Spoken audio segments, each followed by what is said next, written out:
So our first reader who will be starting off this segment of our reading is Shadab Hashmi, a poet and essayist, is the winner of the San Diego Book Award, Sable's Hybrid Book Award, and the Nazim Hikmat Poetry Prize. Her books include Baker of Tarifa, Coal and Chalk, Ghazal Cosmopolitan, and the lyric memoir Comb.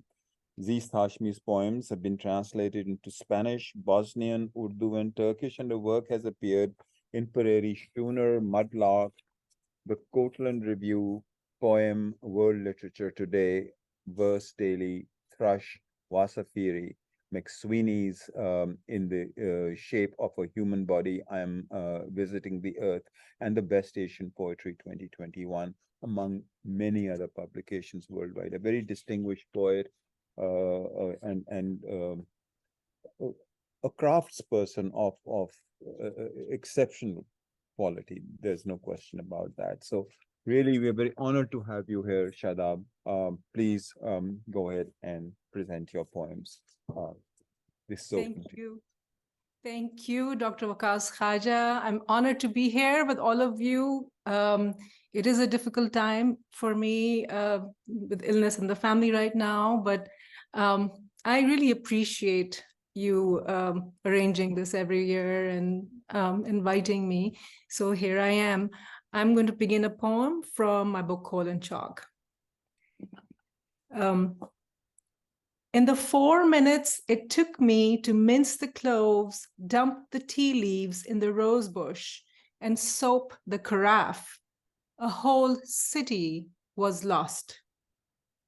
There were feet still in school shoes, limp flesh sinking into satchels, clinging to a post, a shattered clock. The children, if not orphaned, were purpled beyond recognition. Orders had been carried down, one signal igniting another, and a man had let a deafening rhapsody guide his young hand to drop a 500-pound bomb on a mosque. Just when I finished rinsing the carafe, a whole city was under cement dust and smoke. And I thought I heard screaming behind walls of fire in the kettle's sharp whistle, just when I added the cloves, the last green lime. And I'm going to read a few love poems that were inspired by what Rumi said about love poetry. He says that the pen breaks when you start writing about love. It's impossible to write about love. Love poem between brush tip and paper, glides like a panther in goosegrass, shrine of air and soap bubble, swallow I cannot tell apart from almond branch or slingshot. Love poem exhales ink, makes blossoms of hiccups, sparks of spittle. It rubs its wings to shine a light on the soul given a rib cage, and the other shaped from a rib, made neither free nor without prayer.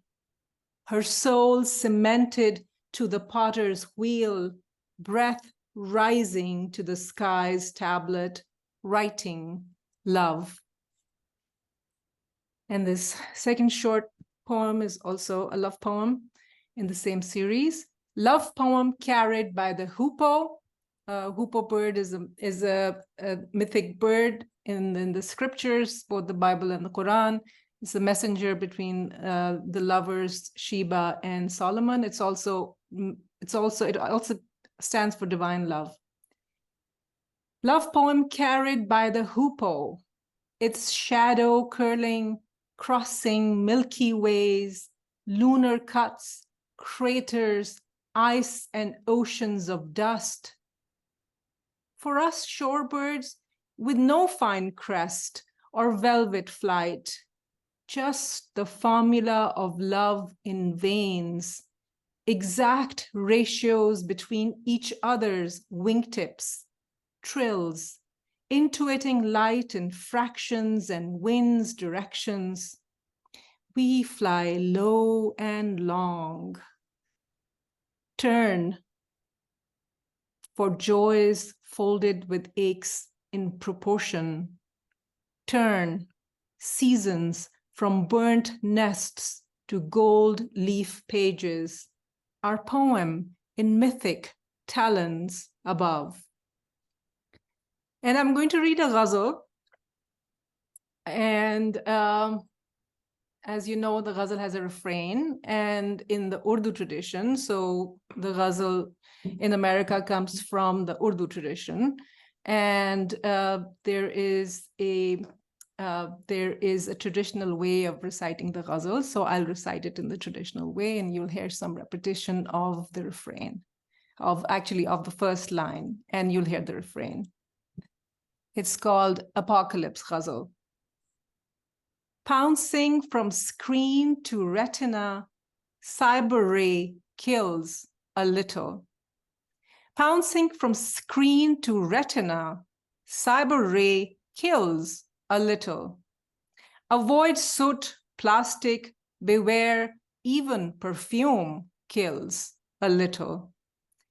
This spring, neither crocuses, peonies, nor primroses arrived. This spring, neither crocuses, peonies, nor primroses arrived.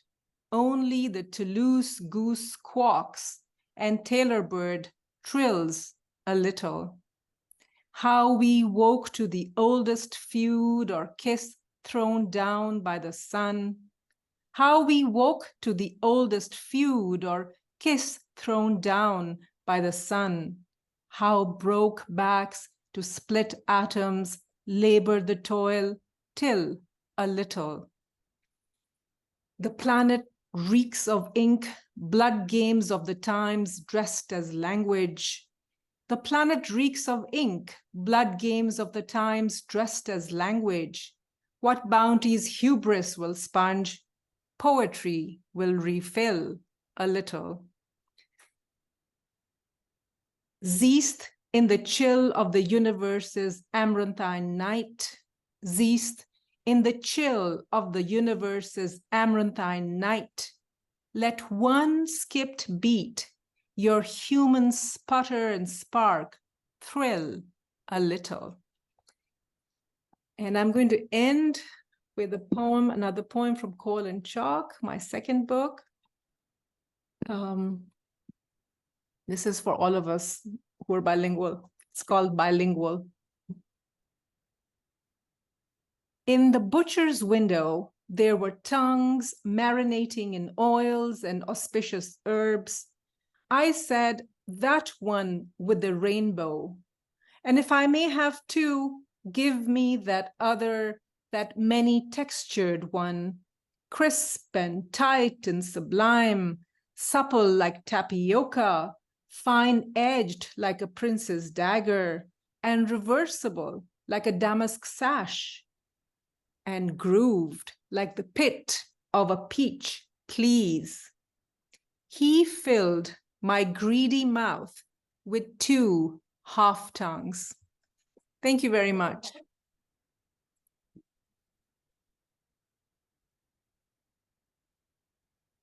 Thank you so very much, Shadab. This is a delight to hear your poems, the artistry and the intricate ways in which you express your emotions and feelings.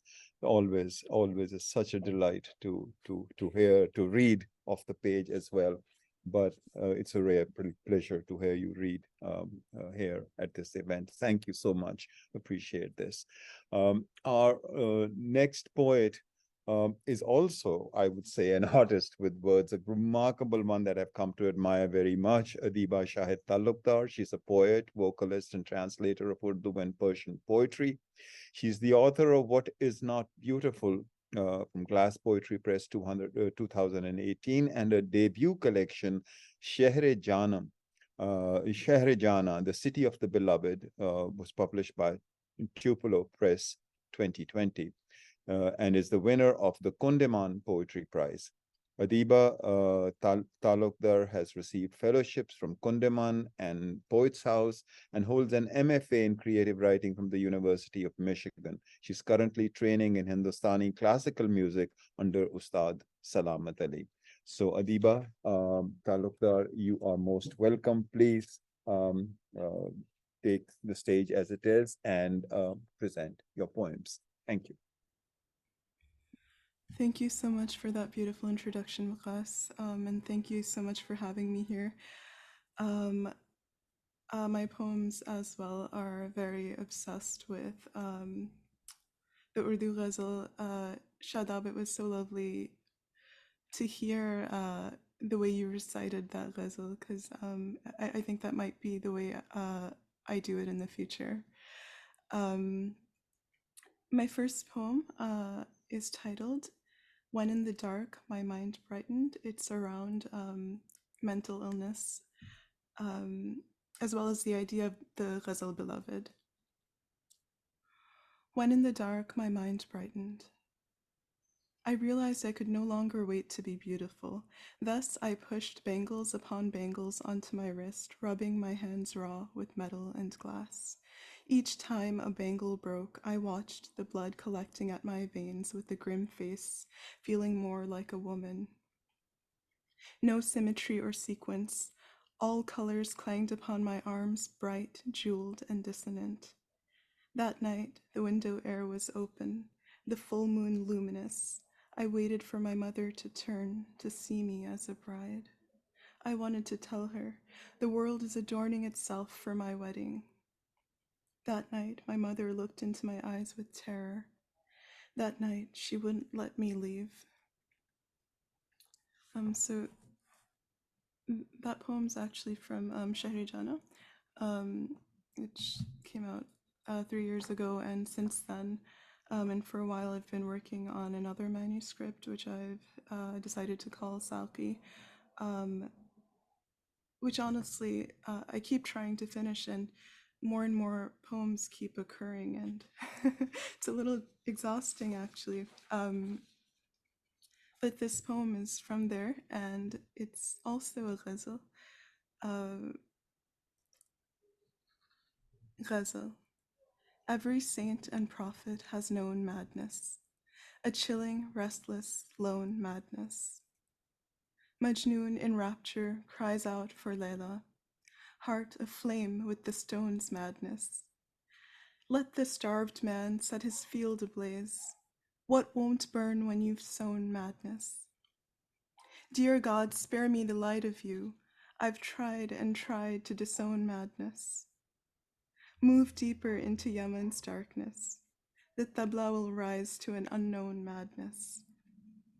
One cold night they found her alone, hungry, trembling in full-blown madness. Follow him down the road of his exile. The madman's quiet in his own madness. Shahid, my love, sing with restraint. You haven't learned to hone madness. So this manuscript, Salki, is around the idea of performance, which is something that I was kept from for a long time. And this ghazal references Rag Yaman, which is one of my favorite rags to be learning. Also, I'm cracking up because there's a dog and our walls are thin. But yeah, I'm going to do my best to speak over it.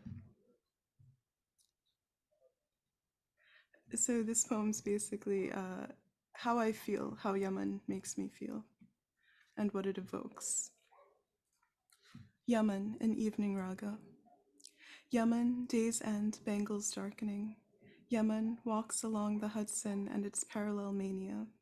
Yaman, ailment of the heart. Yaman, night of beauty and torment. Yaman, alchemy of madness. Yaman, ascent upon the rungs of stars. Yaman, descent with white robe trailing. Yaman, the beloved's lamp-lit gathering. Yaman, golden throne of poetry.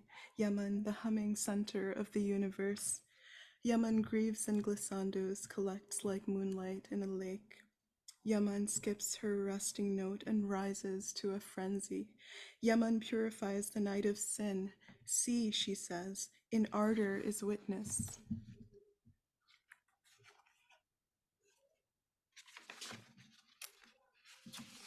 Yaman trembles like lightning, shivers beneath blankets the way a prophet might. Yaman, sleepless, trails off in exhaustion, but summons and extends each note like a silver thread. Tell her, if you're holy, you must sing into eternity. Never rest on the tonic, lest it be your last breath.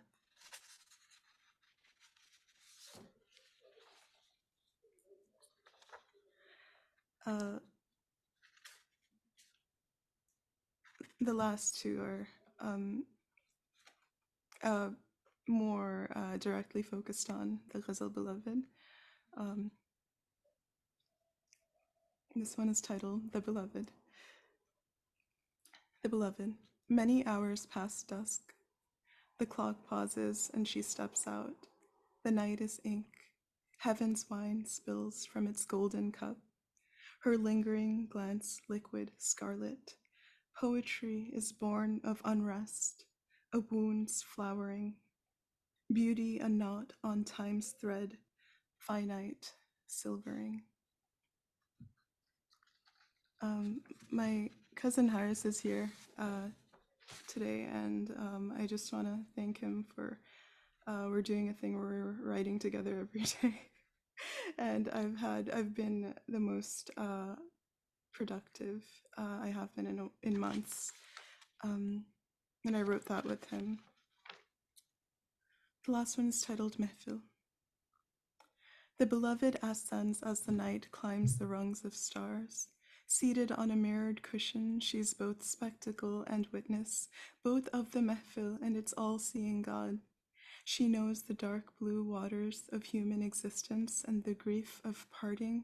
She draws out the long note like an abyss, but only from memory. The shutters, small, wooden, let in the night, jasmine flowered, and our eyes sparkle as the hours grow and the pain of separation grows and the beauty of the beloved flowers into the night's dome. Thank you. Thank you. Thank you so very much, Adiba, for being a part of this event. I really appreciate your participation and the poems that you have read. Always very evocative and very moving, very lyrical, musical. So wonderful to have you here. Thank you. Our next poet, I would like to call him a friend, if you would allow me, is Rafiq Katwari. He's the first non-Irish recipient of the Patrick Kavanagh Poetry Prize, having obtained an MFA in creative writing from Columbia University and an MA in political science from the New School. You know, I've been, ever since I read his book, My Mother's Scribe, I have been so moved by it that it just sort of stays in the mind, and I go back to it so many times. Those poems are quite remarkable. So I was just going to read this line. His latest collection of poems is My Mother's Scribe, and I realized how much I like that book. Rafiq, who's now working on 99 versions of Iqbal, that is Muhammad Iqbal, the poet who's the poet philosopher, who's so famous in South Asia, but across the world now as well, divides his time between New York, Dublin, and Kashmir, where he was born a Scorpio at midnight. Rafiq Katwari, please, would you come to your computer and read your poems? Thank you so much. Rafiq, are you there? I didn't even check. He's not there. So all of this has gone waste. My introduction, my attempts at whatever, half satire, half irony, half love. Oh God. Okay, so we'll pass that over. Usha, you are there. All right, I can at least introduce you then. It's all right. We will move on to Usha Akella. She has published poetry, creative nonfiction, travel articles, and musical dramas. Her books have been published by the Sahita Academy and Spinifex Press. Australia, among others. She's the founder of Matwala, an initiative to promote the visibility of diaspora poets and the point of views and their point of views, a website of curated interviews. I think I read it wrong. The THE-POV, a website of curated interviews. I've tried to correct myself, but you can also do that. I think more appropriately, Usha. I'm sorry if I messed that up. So Usha, please, we are honored to have you here. Please present your poems. Thank you, Wakas, and I'm very happy to see all of you. Thank you for including me. I'm going to start with a longer poem. It's not that long. It's called Mirabai Calls to Manuela by the Cia de Peta. And I'm referring to Manuela Sáenz, the lover of Bolivar, who championed for freedom in South America from the Spanish. Come sit with me by the Cia de Peta, by the Pacific's gossiping waves, where the wind is a bow throwing arrows. I call you now in this time of tyranny, dame of the sun, bold, bold woman, shining medal on Pan America's breast. I roll out a red carpet for you. Let us exchange notes of our lovers, show each other our love bites, call for Krishna, Bolivar galloping on the horseback of our bones. We embroidered our hearts with stars of love, turned our backs on husband and threw a garland on the neck of a chosen one. We exiled ourselves from the sanctuary of prescribed bliss for the chaos of an uncontracted passion, walking barefoot on a road of thorns. We bled. Your story, a sword in freedom's arsenal, my songs on the wind. Step out of the mirror, Manuela, sister of my smoldering heart. Your heart a volcano among volcanoes of the Pichincha. You lit them, they lit you.